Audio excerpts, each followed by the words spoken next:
Hey everybody, welcome to the study of church history from 1500 to 1800. In this class, we are looking at we're going to start off looking at the Protestant Reformation in the first half of the class, and then in the second half, after the midterm, we'll talk about the development of Christianity in the Americas and in the United States from since the age of discovery, 1492, all the way up to 1800, as a way to sort of give a preparation for the next semester when we talk about the Restoration movement, and try to look at that side by side with the development of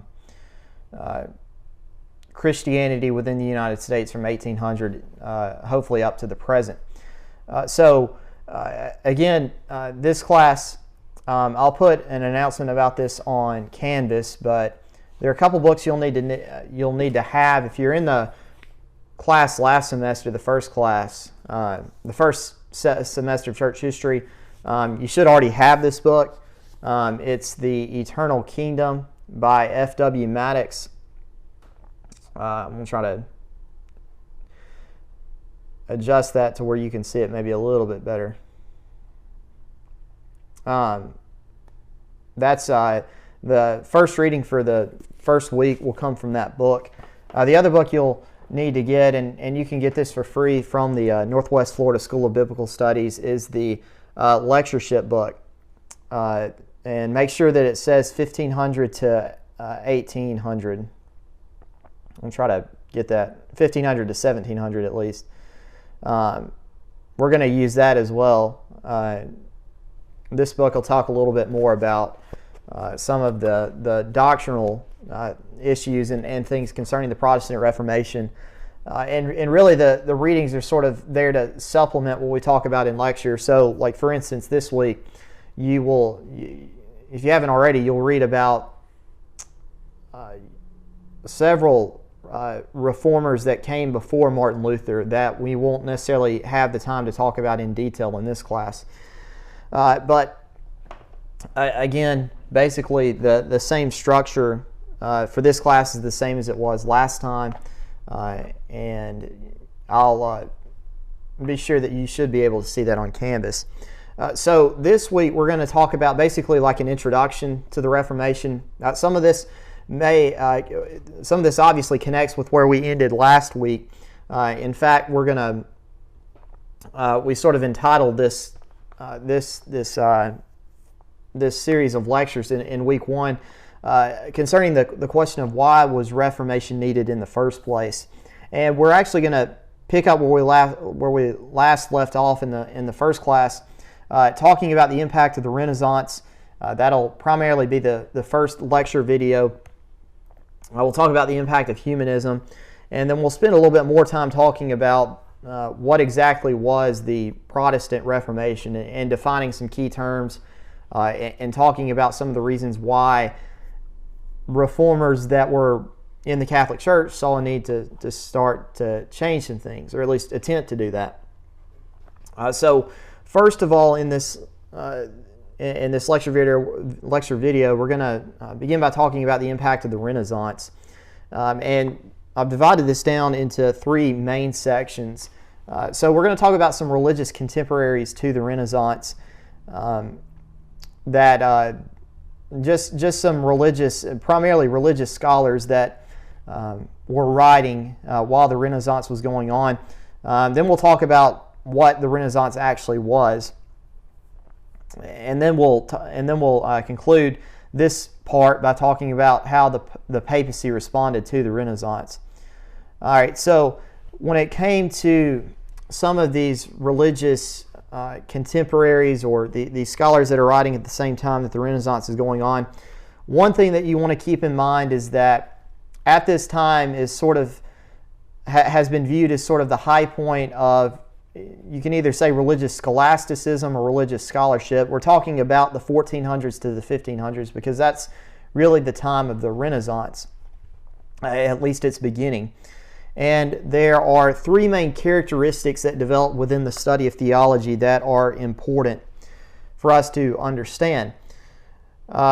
So one development, one characteristic that development concerned this idea of asking subtle questions about God, asking subtle questions, asking very minute,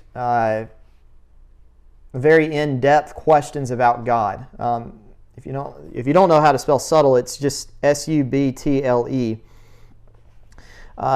So asking very minute or subtle questions about God. Here's an example of that, right? We might have heard of this before, but this would be an example of the type of question that was asked. Can God, who is all-powerful, create a stone so heavy that He cannot lift it? So can God create a stone that is so heavy that He cannot lift it? Another type of question would be, does God always do good because it is inherently good? Or does God do good because God gets to define what good is and it's not inherently good? That's the type of question. I know philosophy classes probably today, it's probably a question that's asked sometimes. So those subtle questions, right? The stone, is it so heavy that it cannot be?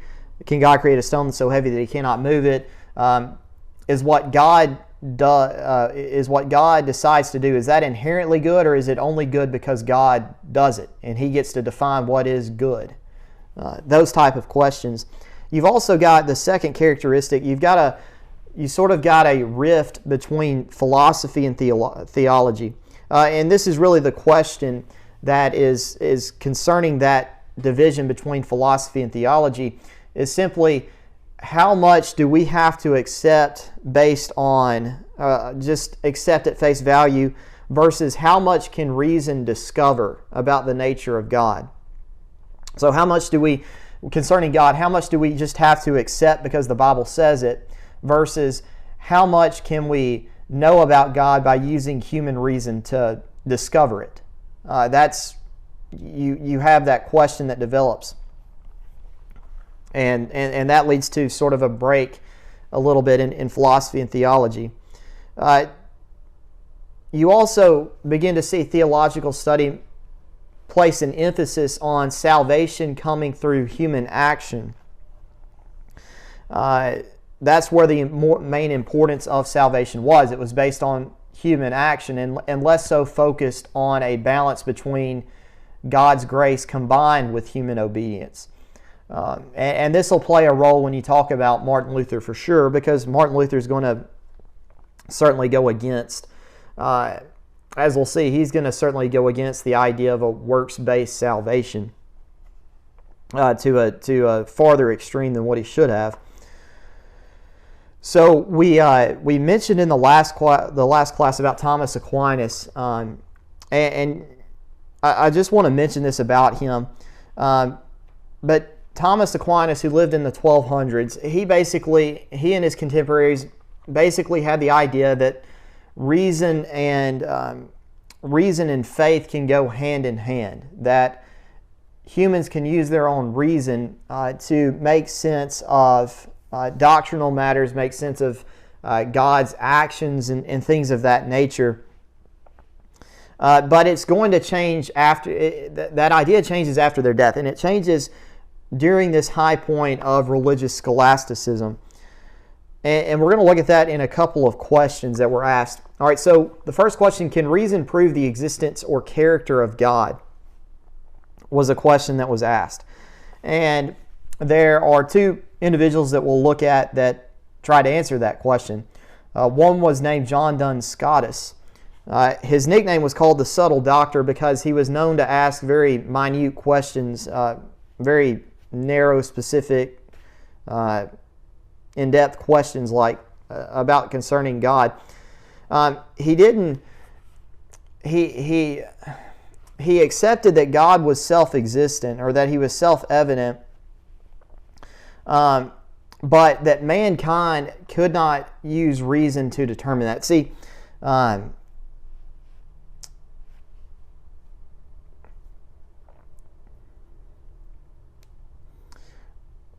there were two individuals, and I'll just sum it up this way. Just make sure you get that point down that's there on the PowerPoint, which you should see on the right hand of your screen.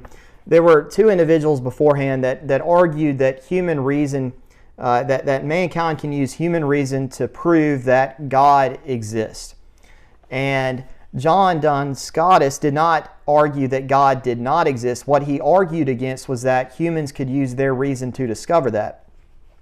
He would have been more closely akin to a man named William of Ockham in this sense, that when it came to the existence of God, that's something that man has to accept based solely on faith. You can't use human reason to prove the existence of God. You can prove that maybe it's a possibility, but you can't definitively prove that God exists based on human reason. It's something you just have to accept at face value. So, you might have heard of the term Occam's razor before. All it means is just the simplest explanation is the best one. And that's what William of Ockham applied it to. The simplest explanation is that we have to accept that God exists based on faith. Doesn't make sense to come up with all these other explanations trying to use human reason because it can't be trusted. And so that was sort of the thinking of some, at least. That's sort of we talked about the question between, accepting things at face value versus being able to use human reason. That's the idea, at least an example of that idea in that question.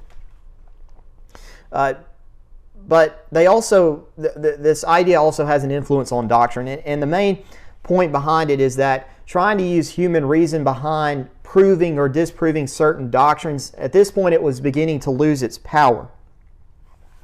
One example of that concerns Jesus being sacrificed on the cross. And it's not as though people now were rejecting the fact that Jesus did live and die on the cross, that he lived and then eventually died on the cross. But the argument that had been set forth was that essentially you could use human reason to prove why God chose the manner in which Jesus died. And simply the argument was that Jesus' humanity, his life on earth, what he went through, and then his death, it was the only reasonable way to pay the debt for man's sins. So that was the only way in which God could solve the problem of sin for mankind. He had to act in that specific manner of sending his Son to live on earth, to become a mediator, to be able to die for man's sin. Well, some theologians presented this new argument that simply God could save man any way that he wanted. And what was tied within that is that, you can't use human reason to try to prove why God chose the manner that he did. You just have to accept that at face value. And part of accepting that at face value apparently was this idea that God could have saved man whatever way that he wanted. At least that was some of the thinking there, at least for some of these religious scholars. But at the end of the day, human reason cannot be used to determine true or false doctrine. That's what developed among some of these religious scholars that are writing. They also address the question of authority as well. And one of the bigger points that they bring out is that simply reason cannot provide truth. It cannot provide absolute truth. There's only one single infallible authority. So naturally, that leads to the question of what is the only infallible authority. Well, at this point, a man like William of Ockham suggested that human reason is not the final authority. The only infallible authority is the Bible, which becomes that point becomes very important in the Protestant Reformation. At least the overtones, or at least the saying that the Bible is the only infallible authority. There are other people that said that church councils, particularly those connected to the conciliar movement that we talked about last semester, those individuals were, or at least those church councils, were the only source of authority, at least in the minds of some of these people. And so when it came to authority, part of that idea of accepting everything at face value, God has simply ordered everything to be good. And so anytime we use human reason, that can lead to doubt. That was the mindset of these religious scholars that had developed at that time. Not that they didn't believe in God, but the manner in which they argued that we know God exists changes a little bit.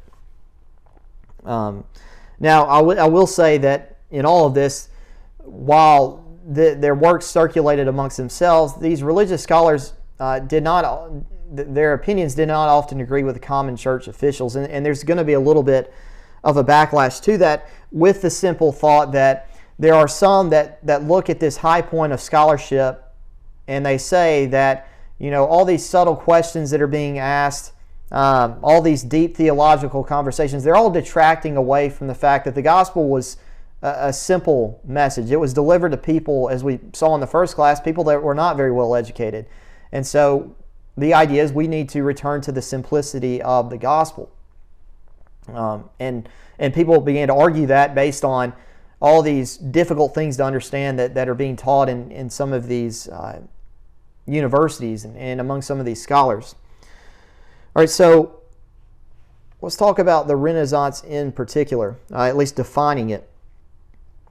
And we begin by the motivation. All right, so this is all about what was the Renaissance, and the meaning of the term, right? So we talked about that. We've already talked about the religious scholarship that's going on along with it. But the motivation when it came to the Renaissance was that a group of people, a lot of people, looked at what was going on around them, didn't think it was very good, and they just wanted to revive what's called the classical era. Just ancient Greece, ancient Rome. People wanted to revive that era once again. And so the word and the usage of the word Renaissance, the word Renaissance just simply means rebirth. And the idea was simply through these some of these individuals that we'll talk about in a minute. Some people wanted to bring back or to make sure that the classical Greek and the classical Roman eras were reborn again. As we'll see, partly as a way to combat corruption within the church. One of the things that the Renaissance implied, at least, was that it generally assumed that there was a negative outlook on the 1,000 years before. Right, because we know ancient Rome essentially fell right around 450 to 476 AD. And so it's been 1,000 years, because we're into the 1400s now. It's been about 1,000 years since ancient Rome existed. And so for some that are looking to revive the lifestyle, the culture of ancient Greece and ancient Rome, they look back on the past 1,000 years and saw it as a dark mark in history. And that's where the origin of the term Dark Ages come from. And so they had a negative outlook on what had developed in the past 1,000 years. And you could see it reflective in a lot of different things.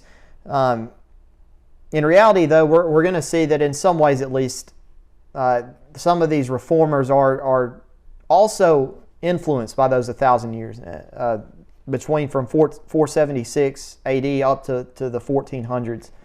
That they, in some ways, are influenced by that, and we'll talk more about that as we go along.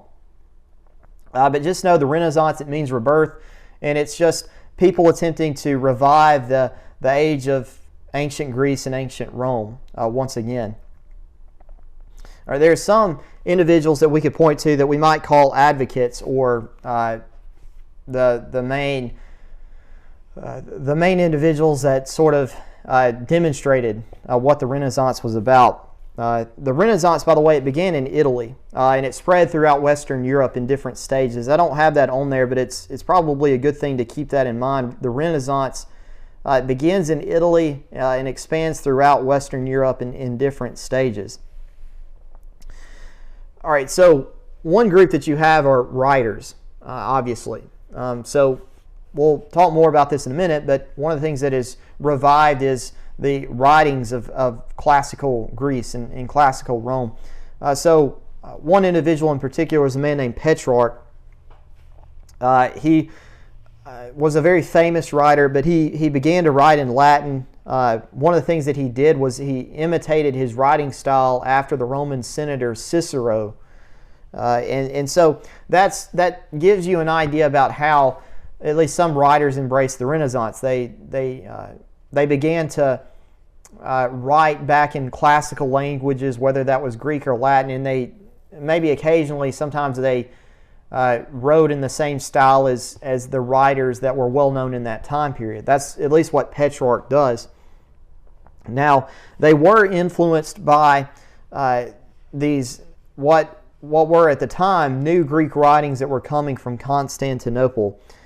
We talked about in the last class that in 1453 that the Ottoman Turks took control of Constantinople, and we'll look at a map of that, at least not in this video, but a little bit later on, just as a way. And I'll try to remember to bring this point up when we look at it. But the Ottoman Turks had taken the city of Constantinople. That was home to the Church of the East, the Orthodox Church, and some of the Christians there in that area decided to flee to go to Rome, to Western Europe.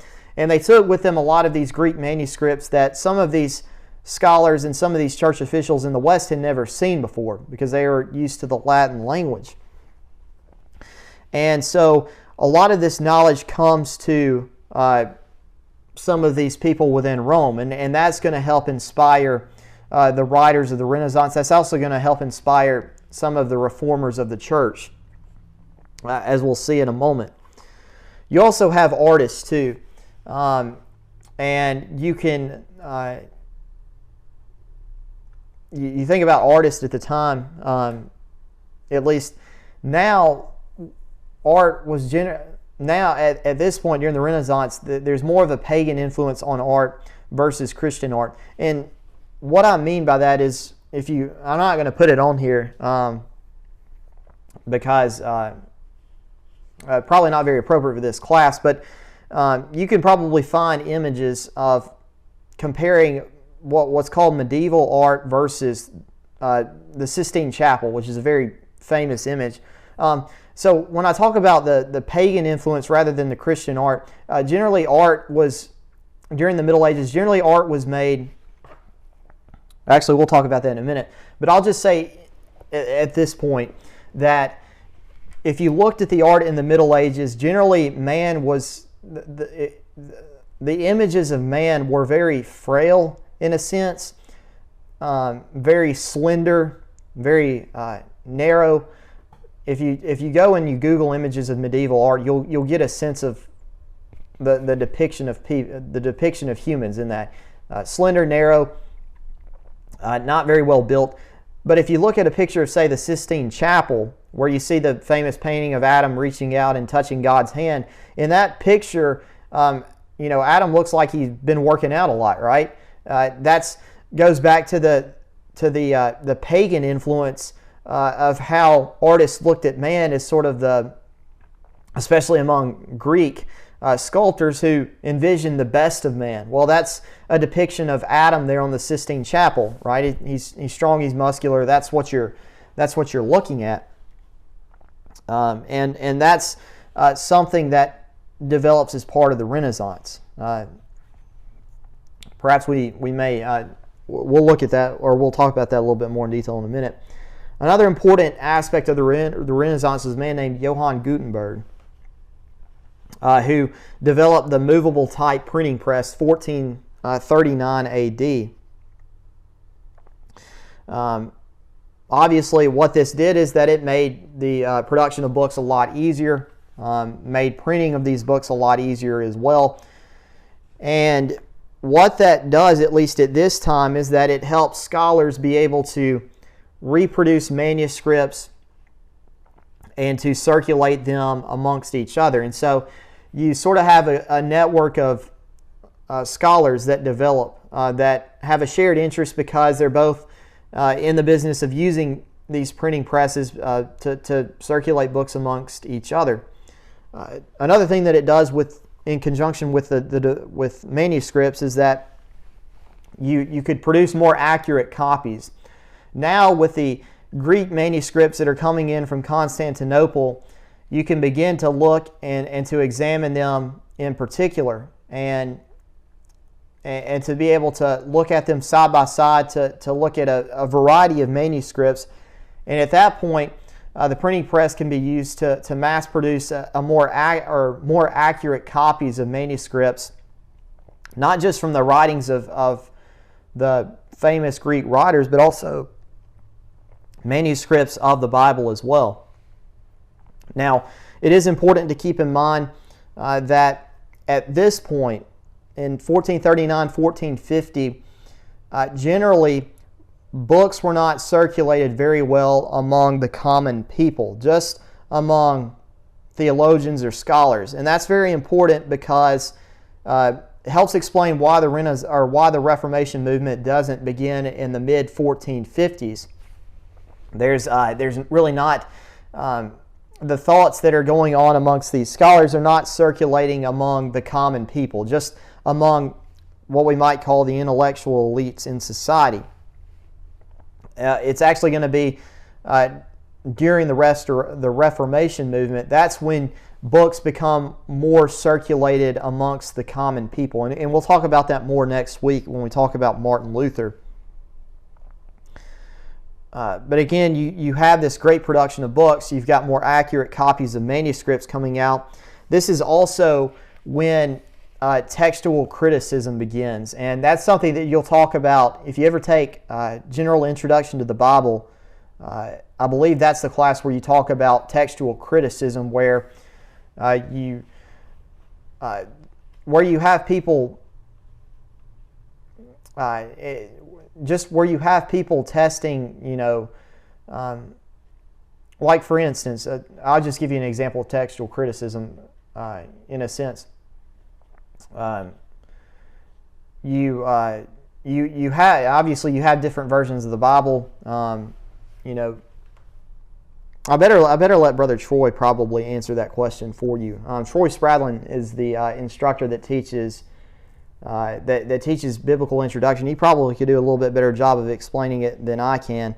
But textual criticism is just the idea of comparing manuscripts. That, for instance, the King James Version and the ESV, the English Standard Version, they're based on different sets of manuscripts. The translation of it is. And so the process of comparing those manuscripts against each other, that's part of what textual criticism is, although today it carries on a little bit more of a different meaning. But again, Brother Troy Spradlin can do probably a better job of answering that question for you. There are some writings that come under scrutiny because of textual criticism. Some of these documents are very important, one of which is the Donation of Constantine. And this had been basically the document that was said to have been given from Constantine that gave popes jurisdiction over basically Western Europe. That was the document that had long been used to prove that the popes have a right to intervene in affairs in the West. Well, some of these textual critics, not only looking at the Bible, but they look at these documents like this and they begin to see that the Donation of Constantine, there are problems behind it. There are mainly problems that concern this argument that Constantine gave it to the popes. And some of these textual critics realized that the Donation of Constantine was really a forged document. And so then it doesn't really hold a lot of weight. And there are other documents that fall under this category, but at least for the time being, the Catholic Church is not, at least the church leadership among the Catholic Church, they're not worried about this because all of this is, at this point, is being circulated among scholars, among intellectuals. By the time Martin Luther is doing a lot of his reforming work, at least at that point, almost, at least 75 to 100 years later from this time, that's when more people are beginning to get their hands on some of these works, at least where Luther's at, and that helps spur the Protestant Reformation in a lot of ways, as we'll see. But at this point, the Catholic Church is not worried about it because the common people don't have access to this type of information, just the scholars. This is also a new era for art, and we talked about that with the type of artwork a minute ago. But when it came to the purpose of art, I began to mention this earlier, but the focus of art during the Middle Ages was to produce art for the church, to depict certain stories. And a lot of times, a lot of the art was produced to depict the suffering of Jesus, his death on the cross, maybe certain events within the Bible. That was the purpose in producing art. Well, now during the Renaissance, artwork is beginning to be produced to please men, to please the individual, to be able to purchase artwork for personal use. And again, a lot of times it's focused on the best of men, what they have to offer. Leonardo da Vinci, who is a famous inventor, came up with a prototype for an object that would allow man to fly. Obviously, it wasn't built, but he is, he was known for that, known for his artwork. Leonardo da Vinci was a Renaissance man in that sense. He represented the best of man, the best of man's thinking, and that was that sort of encompasses what the Renaissance was. It's this time of reviving classical Greek and classical Roman, the lifestyle, the culture, a new era for, again, like we just said, a new purpose in developing art, new types of art being created, and this growth of learning that stems from the printing press and the circulation of books and the circulation of these newly discovered Greek manuscripts. That's what the Renaissance was. A great time for learning, a great time for the production of art, generally remembered very fondly by many who study history. All right, so let's talk about the final section. How does the Pope respond to this? All right, so one thing you want to keep in mind is the context in Italy from 1431 to basically 1520, the time of Martin Luther. So we talked about in the last class, there's a period of time where the papacy resides in France. And we talked about the reasons for that. We talked about the problems for that. By 1431, the papacy is pretty much back in Rome at this point. But that does not mean that that the problems in Italy have gone away. Italy is not unified. You see cities that are fighting one another, like Venice and Florence, the two prominent Italian cities at the time. They're fighting amongst each other for dominance within Italy. You might think about that. Like, I live in North Mississippi. I think about like Nashville and Memphis assembling armies and fighting one another, right? Though that would show that the state of Tennessee is not a very united state, right? And so, sort of the same idea. You've got fighting amongst larger cities. France and Germany, at this point, we've talked about before how they've a lot of times they've had their hands in Italy, at least in the matters going on there, and still at this time period, France and Germany seek to have a presence in Italy.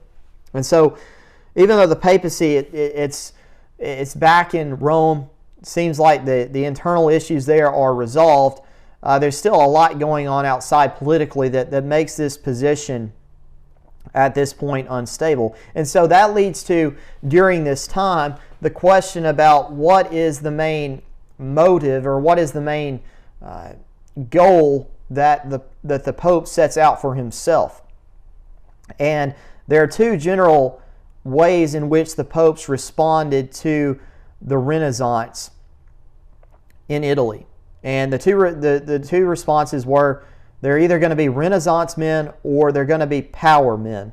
Now, there are maybe one or two exceptions to this, but they're either going to be Renaissance men or power men, or people focused on political power. So the Renaissance popes, generally they were very enthusiastic about the arts. So they would look at this age and they would embrace it. They would embrace the spirit of the age. They would, as we'll see in a moment, they will bring in the best artists in the world. They're going to try to make Rome look a lot better than it does. Bring in architectures like Michelangelo, who paints the Sistine Chapel. That's one example of it. In conjunction with the printing press, this is an opportunity for the Pope to expand and to create new libraries, and obviously to construct new buildings as well. Those are the Renaissance Pope. The power popes are generally focused on military endeavors. So some of that is going to be focused on getting involved in battle per se, helping create an army for battle, focused on handling France and Germany as they have their hands in Italy. And the point being is that these popes are going to focus more on either the arts or these military endeavors than the health of the Catholic Church.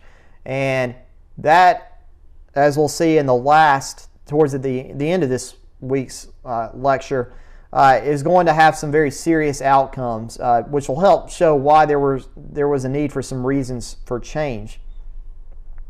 So I'll give you a few examples of both. All right, so Eugene IV, 1447, 1455 AD,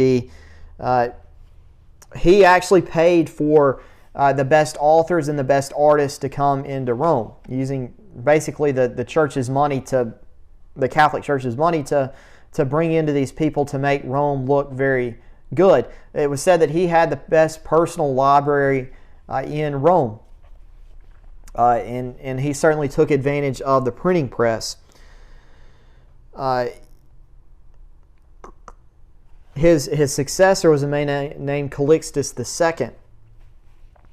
He was, whereas Eugene IV was a Renaissance Pope, Calixtus II, he was a power pope. His goal was to, essentially he wanted to be a great secular king, so to speak, like the other kings of Europe.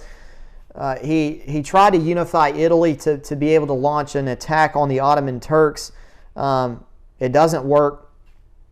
But he's an example of somebody who was focused on the power politics rather than on the health of the church. And I will say that a lot of these individuals are immoral. Paul II was extremely immoral. He wanted to restore the glory of ancient Rome, so that put him in the category of being a Renaissance Pope. But we've talked about clerical celibacy, or the fact that church officials were expected to remain unmarried, and especially the Pope. Well, it was known that Paul II had many concubines, and it's not like he kept this secret. There were people in the papal court that knew that he had concubines within his court. And so what all of this does, at least in the papacy's response to the Renaissance, you've got these wicked popes. Some like Paul II had concubines. There were other popes that had children from illegitimate relationships with other women. You've got nepotism, partiality in terms of who's being promoted to these positions, and you've got constant military conflicts that the Pope's getting involved. And so the main point from the papacy's response to the Renaissance is that because of this desire to be a Renaissance or power politics man, the church, at least the spiritual state of the church, continues to fall further into corruption, we might could say. And so by the end of this, the trust in the Pope is greatly reduced compared to what it was, say, in 1100, when that was the high point of the Pope's power in Europe. So by the time you come to when Martin Luther is doing a lot of his work, say 1520, for about 100 years, this is what the Pope's office has become.